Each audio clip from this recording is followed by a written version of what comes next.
So it's Saturday morning, and I think I started about 7:15. It's probably about 7:30 right now.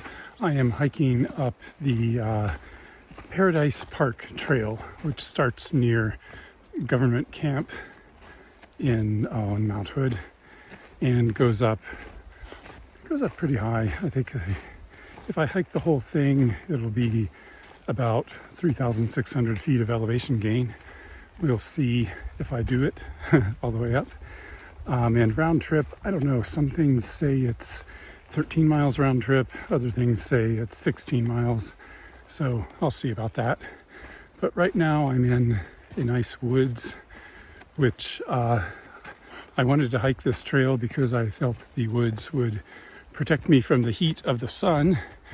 And of course, that shows that I'm still in the summer mindset, because as you can see, I have a jacket on and I've got a hat, not really for sun, but for warmth, because it's about 45 degrees right now, which is, what's that, about 6 degrees Celsius or something like that.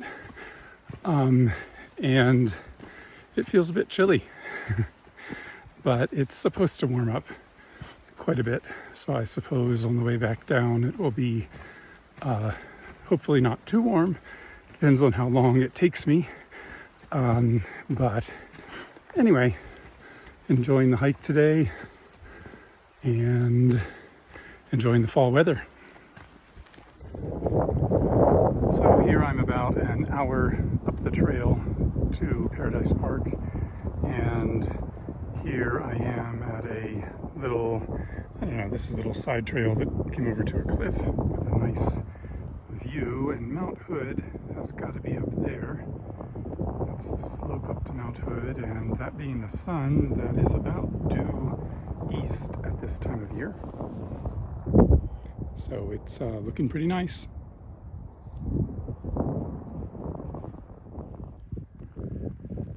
The trail is kind of interesting here. You can see, I don't know if you can see the path formed by the water runoff. So of course all summer long it has not been raining, and then we got some heavy rain last week, and as the water rushes down, it washes away all the pine needles and stuff that have accumulated over the summer. So it makes these little dams like this, and you can see the path worn by the water where it was pushing all of those pine needles down the slope.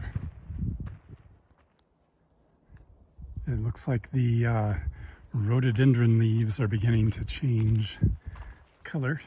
They turn yellow, and here you can see what's left of the rhododendron flowers. I guess, I don't know, maybe there's a seed inside there.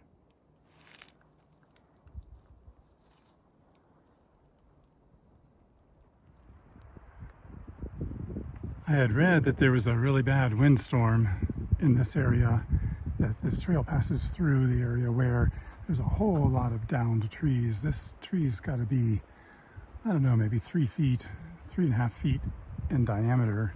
And this is at the, not even at the bottom of it.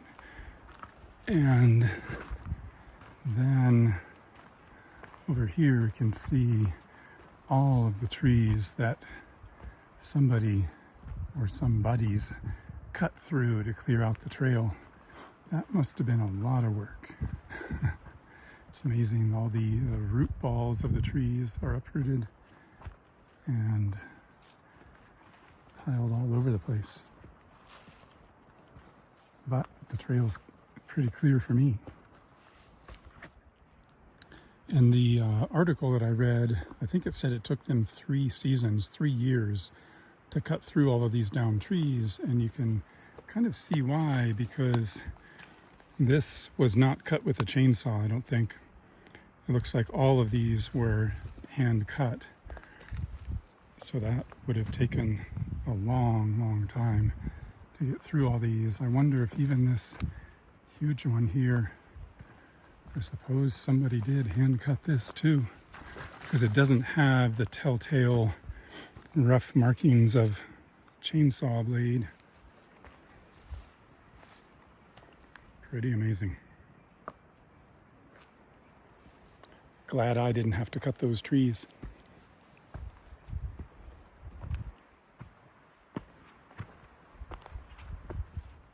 By this cut, you can still see the sawdust, and this is fine sawdust from a handsaw, not from a chainsaw. So somebody cut through this enormous tree by hand.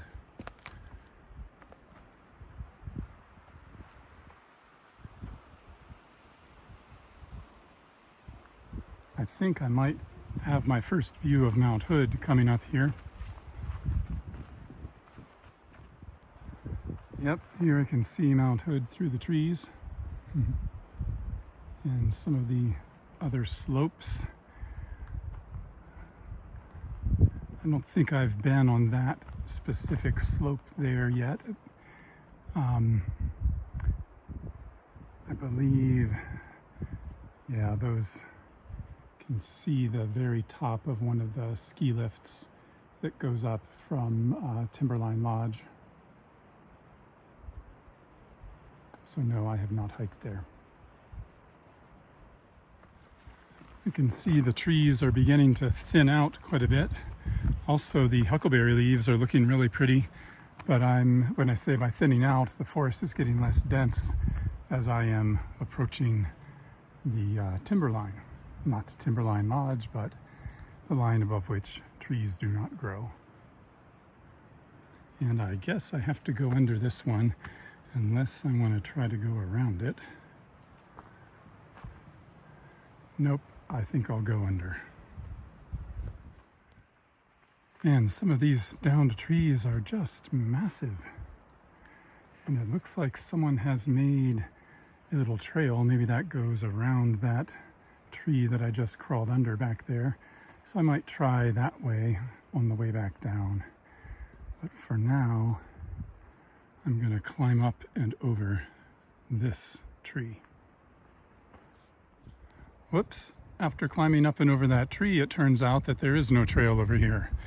It was I don't know, maybe the trail used to be here or something. Anyway, the trail goes on the other side of this tree that I just climbed over. But maybe I can get around the base of this root ball.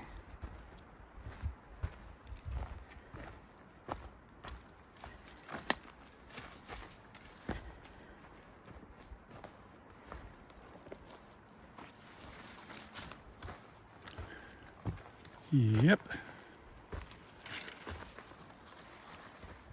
Now I'm back on the other side of that big tree, and I suppose this log in the trail was meant to tell me to turn and go up there.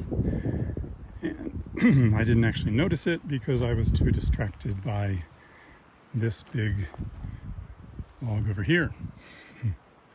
So now I head up this trail. At what is marked on the map as the first clear view of Mount Hood, and it definitely is a clear view of it. It's getting a bit windy here right now. My hat almost blew off, and I wouldn't want to have to chase it down into that ravine. But it is a nice view.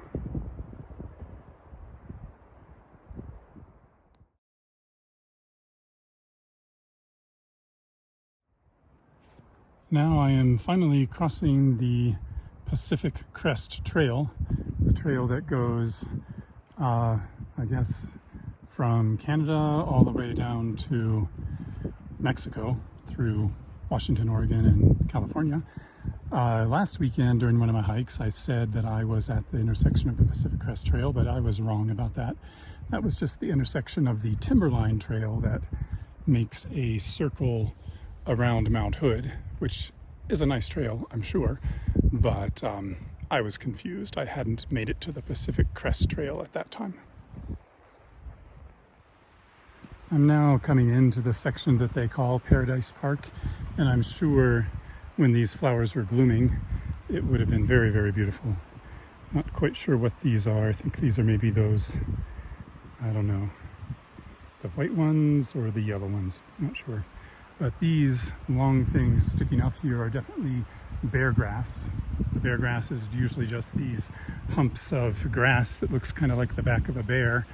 And then in the summertime, these long things shoot up and they flower and get pollinated, and then I guess they die off or get trampled down under the snow in the winter. And the trail here is quite well worn down through the grass, through the sod. Well, I am just about to the end of the trail. According to my watch, the elevation here is 5,600 or 5,700 feet. So pretty high. And this meadow here has got to be really pretty when the flowers are blooming. It's still pretty nice with the flowers that have gone to seed, but I'll definitely want to come back here sometime, probably in, I would imagine, July, or maybe early August would be the peak bloom. Yeah, maybe early to mid-August even. And the air is very clear today. It kind of makes me wish I had waited that hike up Cooper Spur that I did a week ago, where I was at 9,000 feet. The view with clear air like this would have been really pretty. But I guess I can go back and do that again some other time when the air is as clear as this. The wildfire smoke, the wildfires are still burning, but we had some rain, so that cleared out the air, and the wind is blowing the smoke away from Mount Hood anyway. So that's what makes the air clearer right now. So I have now reached the end of Paradise Park Trail number 778, and this is the Paradise Loop that goes in a circle. Obviously, there are what they call user trails, informal trails that keep going, and I'm not going to do one of those today. So this is high enough for me. I just went up the trail a little bit to have a better view of Mount Hood. You can see some people way over, whoops, that was zooming out on the some people on that ridge there have continued hiking up. I am glad I chose to hike the trail that I did. You can see my backpack is down there next to the sign, a little dot of red. But the trail that I came up, the guidebook said that there's another trail that people can come in called the Paradise Loop Trail, which starts from Timberline Lodge and comes over to this spot here, and then continues and makes a loop back to Timberline Lodge.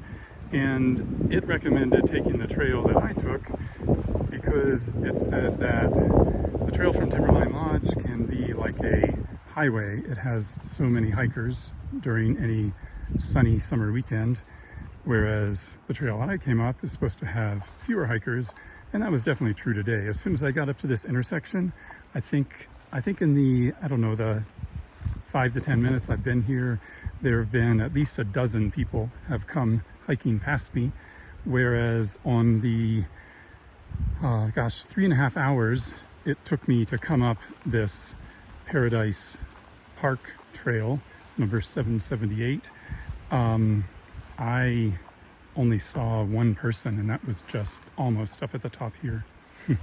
So I have the whole trail to myself, which is the way I prefer to hike. Solitude is the way to go. So I'm going to take a little break here, and then I'm going to head back down. I could continue up that way up there, but instead I'm going to get out my saw and do a little bit of trail clearing on my way down. There were some smaller trunks and branches that are small enough for my saw to cut through, so I can do my part to keep the trail clear.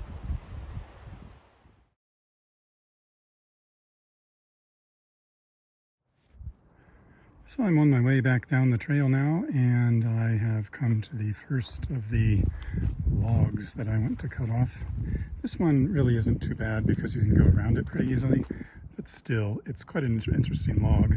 It's splintered when it fell, when the tree fell. I don't even see where the top of it is, but anyway, it should only take a couple minutes to cut through this, so I'll do that. Well, that took about exactly 2 minutes to cut through. It was a little harder than I thought because the trunk was bouncing so much. I had to stick my leg under it to keep it from bouncing, which made it a little difficult to cut. Cutting through another limb here to open up the trail a little bit. I won't be able to cut through that big log, obviously, but who knows, it might be rotten enough that I can just kick it apart. Well, after cutting those limbs off, I was able to get the big log to roll off to the side of the trail. So that's definitely an improvement. Now I'm going to tackle this tree here. I think I should be able to get through it fairly easily. And it looks like there's another log past it that will need to be cut too.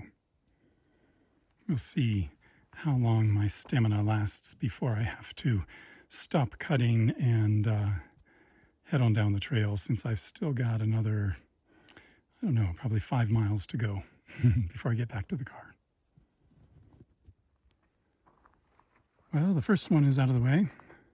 I had to make 2 cuts, and I had to remove all the limbs from the cut part so that I could roll it off the trail. But it is out of the way now. Now on to this one. Well, now I've made it through both of them. There's the first one that I cut. It smells really nice. Freshly cut fir tree. And the next one, this one also required 2 cuts to get through it. And I think it's quite a bit older, so it's not giving off a very much of a smell. But anyway, after sawing through both of those logs, I am pretty tired. So I think maybe I'll just cut a few more limbs on the way down, but otherwise I'm just gonna start my way back down the trail.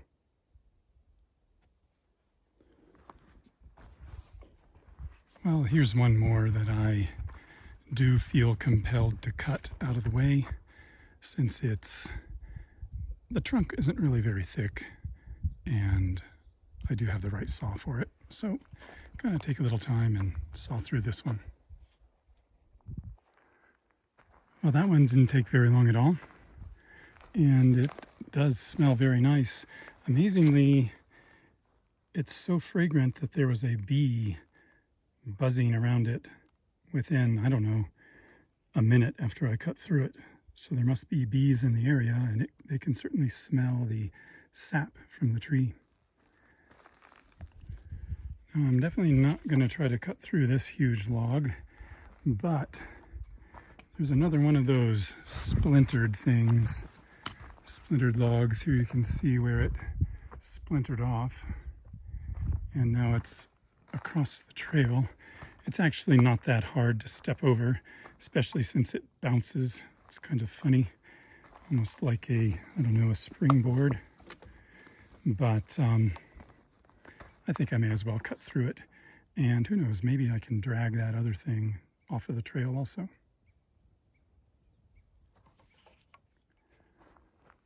Well, I got the first one out of the way, but that second one, I don't know if it's just extremely heavy or is it stuck in the ground or something like that, but it doesn't want to budge, so I'll just leave it there. It's fairly easy to step across anyway. Well, here's another one that needs some trimming.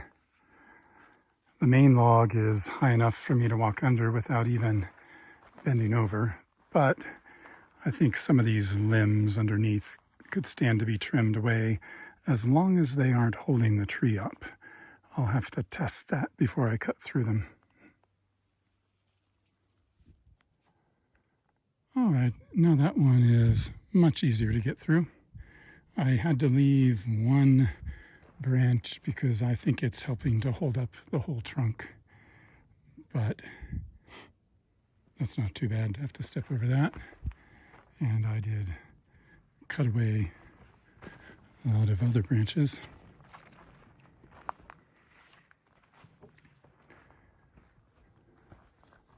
So it should be pretty good now. Another small one that looks like it needs removing. Well, that one was pretty easy.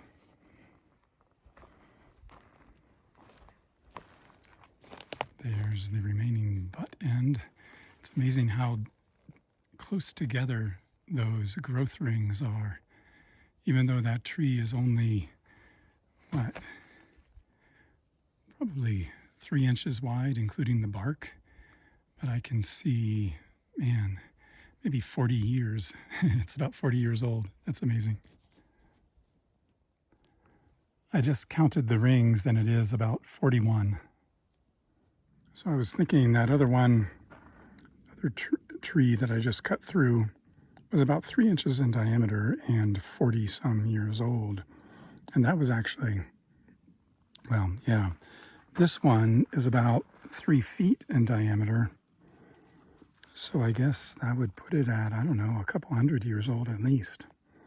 And I forgot to mention earlier, the reason that they had to cut these trees all with hand saws, all by hand, is that we're in a wilderness area and machinery, mechanized tools generally are not allowed in wilderness areas. So they would have done all the sawing with probably those 2-man buck saws to get through this stuff.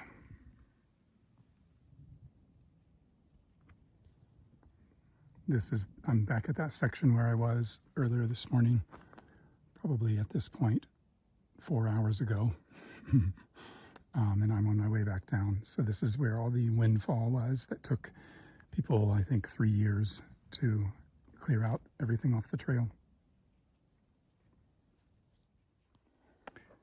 So for this one, I'm not going to try to saw through the log, but I am going to take off some of these stubs of limbs because they can hurt if you happen to sit on one as you're trying to cross it. And also sometimes I'll catch my boot or shoelaces or something like that on them. So I'm just going to cut them off so they stick out less. Well, I've got about 1 mile left to go, I think, till I'm back at the beginning of the trail, back to my car. And I think maybe I stopped a few too many times to cut off limbs and cut down logs and stuff. And therefore the hike has taken a really long time and I'm pretty tired at this point. So looking forward to getting back to the car.